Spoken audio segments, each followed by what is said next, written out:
আসসালামু আলাইকুম রহমতুল্লাহ। সুপ্রিয় সুধী ও দর্শক মণ্ডলী, আপনাদের সবাইকে জানাই নববর্ষের ফুলেল শুভেচ্ছা। আশা করি যিনি যেখানে রয়েছেন ভালো আছেন, সুস্থ আছেন। এ শুভকামনায় আজ আমি আপনাদের সামনে মহাত্মা লোকমান হাকিমের একটা উপদেশমূলক ঘটনার স্মৃতিচারণ করতে চাই। লোকমান হাকিম ছিলেন একজন বিদগ্ধ ইসলামী পণ্ডিত। মহান রব্বুল আলামিন তাকে নবুয়াত এবং হেকমত উভয়টার ভিতর যে কোনো একটাকে বেছে নেওয়ার এখতিয়ার দিয়েছিলেন, তো তিনি হেকমতকেই বেছে নিয়েছিলেন। তিনি এমন হাকিম ছিলেন, তিনি একদিকে ছিলেন উম্মতের রুহানি ডাক্তার, আর একদিকে ছিলেন বাহ্যিক চিকিৎসক। তিনি জঙ্গলের ভিতর দিয়ে চলতে থাকলে জঙ্গলের বৃক্ষলতা তাকে ডাক দিয়ে বলতো, হে লোকমান, আমি এই রোগের চিকিৎসা এবং আমি এই রোগের উপকারের জন্য আল্লাহ পাক আমাদেরকে সৃষ্টি করছেন।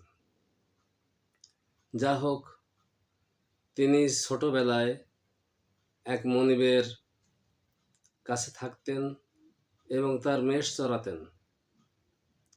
মনিব তাকে অত্যন্ত ভালোবাসতেন। একদিন মনিব তাকে কাছে ডাকলেন এবং একটা বাঙ্গি টুকরা টুকরা করে কাটলেন এবং মনিব নিজ হাতেই তাকে মুখে পুরে খাওয়াতে লাগলেন। লোকমান স্বাচ্ছন্দ্যে সেগুলো খেতে লাগলেন। কয়েক টুকরো বাকি থাকতে মনিব বলেন, এগুলো আমি খেয়ে নিই। তিনি খেতে গেলেন, কিন্তু ঘটনাক্রমে বাঙ্গিটা ছিল অত্যন্ত তিক্ত, যার ফলে মনিব খেতেই পারলেন না। তখন লোকমানকে ডেকে বললেন, লোকমান, এই বাঙ্গিটা এত তিক্ত, তা সত্ত্বেও তুমি সেটা স্বাচ্ছন্দ্যের সাথে খেলে, অথচ আমার পক্ষে খাওয়া সম্ভব হলো না। এটা তুমি কিভাবে খাইতে পারলে? তখন লোকমান বললেন, ওগো মনিব, আপনার এই পবিত্র হাতে আমি কত সুস্বাদু এবং মিষ্টি মিষ্টি নিয়ামত ভক্ষণ করেছি, আর তার তুলনায় সামান্য কয়েক টুকরা বাঙ্গি, যদিও তা তিক্ত, তা আমি কোন মুখে বেহায়ের মতো তার অকৃতজ্ঞতা করতে পারি, তার বিরুদ্ধে অভিযোগ দায়ের করতে পারি? এটা তো হবে বড়ই অকৃতজ্ঞতার পরিচয়। এজন্য আল্লাহ আল্লাহরা বলেন, আমাদেরকে ভেবে দেখতে হবে আমরা কতটুকু সুস্থ আর তার বিনিময়ে কতটা কৃতজ্ঞ হই, আর কতটুকু অসুস্থ তার বিনিময়ে কতটা আমরা শেকায়ত করি। মনে করুন, কোনো ব্যক্তির শরীরে কোনো ক্ষত হয়েছে বা কাটা বিদ্ধ হয়েছে, এতটুকুতেই আমরা ভেঙে পড়ি, কত রকমের অভিযোগ আর শেকায়তের ফিরিস্তি খাড়া করি। অথচ সামান্য ক্ষত এবং কাটার বিনিময়ে, কাটার তুলনায় শরীরের কত অংশ ভালো রয়েছে। মনে করুন হয়তো 10 ভাগ অসুস্থ আর বাকি 90 ভাগ সুস্থ, তাহলে এখানে নিশ্চয় আমাদের শুকরিয়ার মাত্রাও আনুপাতিক হারে 90 ভাগ হওয়া উচিত। অনুরূপভাবে দেখা যায় আমরা বৎসরে কতদিন সুস্থ থাকি আর কতদিন অসুস্থ থাকি।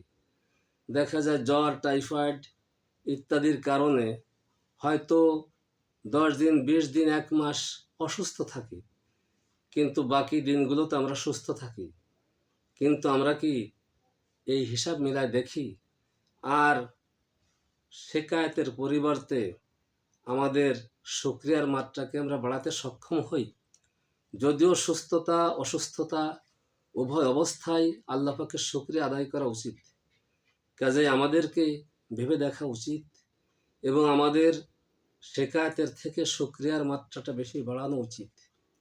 আর যদি সুস্থ অসুস্থ উভয় অবস্থায় আল্লাহ পাকের শুকরিয়া জ্ঞাপন করতে পারি, তাহলে এটা তো হলো এক মহা এবং দুর্লভ নেয়ামত এবং তৌফিক। আল্লাহ রব্বুল আলামিন আপনাকে আমাকে সবাইকে তার শুকরগুজার বান্দা হিসেবে কবুল করুন। তো আজ এই পর্যন্ত। আশা করি আবার দেখা হবে অন্য কোনো ভিডিওতে। সে পর্যন্ত সবাই সুস্থ থাকুন, ভালো থাকুন। সবাইকে আল্লাহ হাফেজ।